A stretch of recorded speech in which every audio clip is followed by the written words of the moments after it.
You know, this is actually a thing that I tell a lot of people who I have debated with online because it's common knowledge to me since I've had the DVD for Star Wars, the original trilogy, since it came out. Welcome back to Orange Hat, everybody. Hope you're all having a wonderful day. So, George Lucas explains how Obi-Wan Kenobi and Darth Vader never fought between their battle at Mustafar and the Death Star.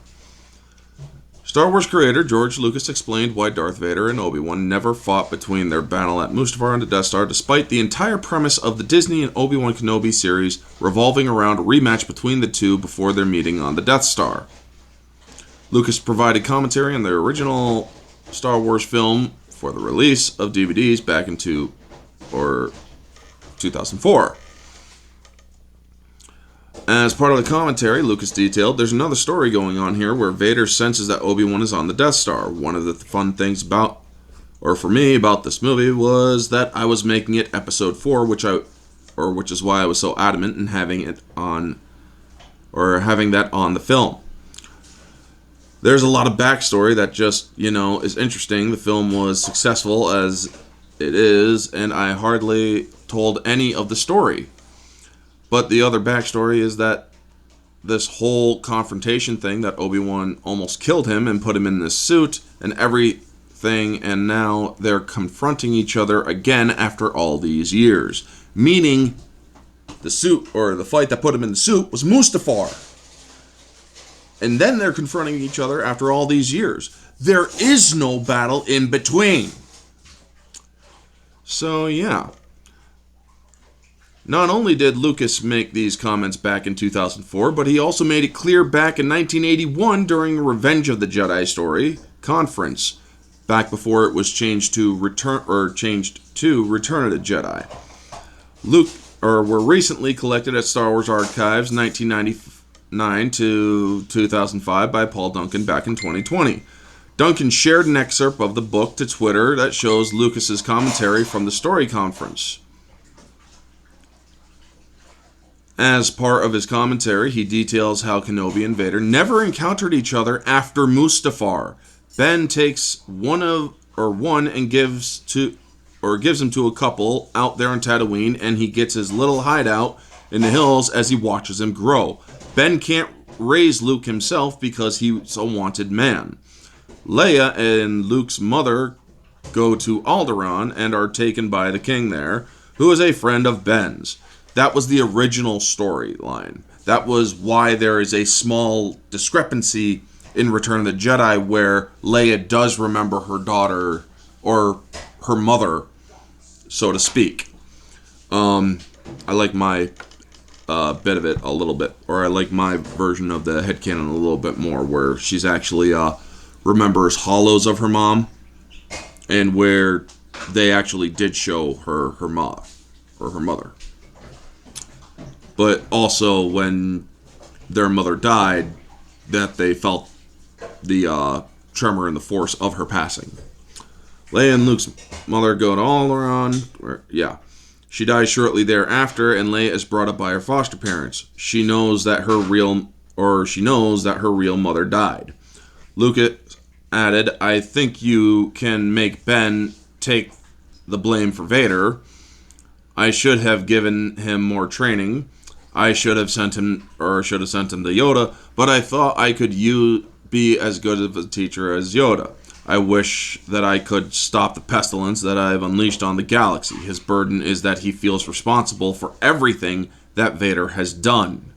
So yes, this whole thing between Vader, or Obi-Wan and Vader, only had 2 fights, and there was nothing else between them in the middle, which is why they should never have had the rematch of the century in the Kenobi show. Author J.W. Winsler published similar quotations in the book Making a Star Wars Return of the Jedi back in 2013. Lucas details the president is turning into an emperor, and Luke's mother suspects that something has happened to her husband. She is pregnant, Anakin gets worse and worse, and finally Ben has to fight him, and he throws him down to a volcano, and Vader is all beat up.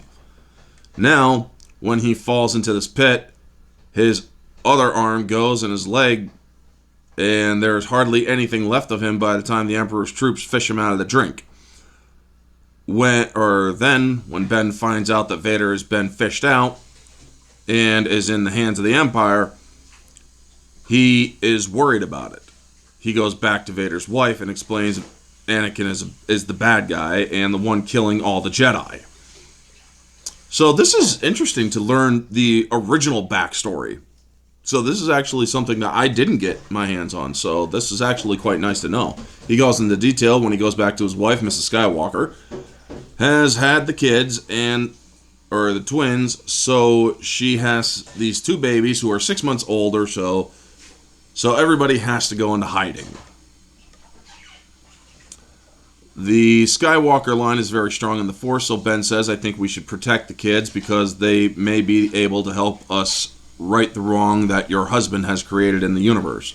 And so Ben takes one and gives him to a couple out there on Tatooine, and he gets his little hideout in the hills and watches them grow. Ben can't raise Luke himself because he's a wanted man. Leia and Luke's mother go to Alderaan. They are reiterating the bit who is the last bit that I read, dies shortly after, brought up by the foster parents. Luke is then asked if Leia knows her mother dies, to which she responds, yes, so we can bring that out. When Luke is talking to her, she can say that her mother died when I was 2 years old. Well, thank God they didn't say that. She died when I was very young. So that still helps the newborn angle that they put in Revenge of the Sith. Despite all this evidence, Lucasfilm, under Kathleen Kennedy, decided to throw it all into the trash can to create their Obi-Wan Kenobi show that saw Kenobi confront Vader not just once between their battle at Mustafar in the Death Star, but a second time. Not only do they confront each other, but to their initial battle is extremely poorly written scene that sees Vader easily destroy Kenobi. However, while Vader wastes Kenobi, the pure stupidity of the scene comes from Vader allowing Kenobi to be rescued by a droid. Vader just stands there and watches as the droid comes in and grabs Kenobi. He does not take any action whatsoever. Yeah, that's why I said that show was terrible. Thus, Lucasfilm trashed the original intention of George Lucas for a cheap gimmick.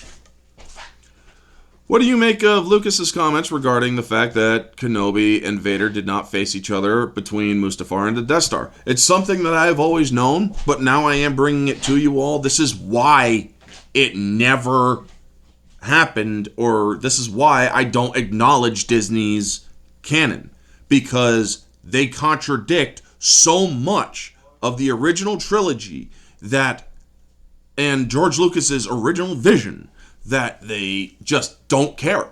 They don't care about Star Wars. They want you to be stupid and just blindly consume. They want you to like Star Wars because of the name Star Wars, not because of the story, and they want you to be dumb enough to have those rose-tinted glasses on and just say, ooh, that's a very nice trick. Ooh, that's very flashy lightsabers and space battles and whatnot.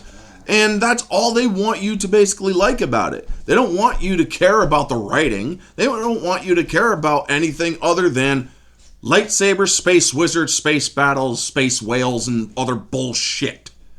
That's Disney's formula. George Lucas had a more comprehensive, detailed, thought out, and planned products when he did the sequel or the original trilogy and the prequel trilogy. So yeah, folks, just wanted to bring this to you all. Stay tuned for my review on Battleship later today. Y'all know the drill. Like, comment, subscribe, share, all that jazz. Let me know your thoughts down in the comment section below. What do you think of this? Let me know all your thoughts. This has been Orange Hat. Y'all have a wonderful day, and always remember to stay humble.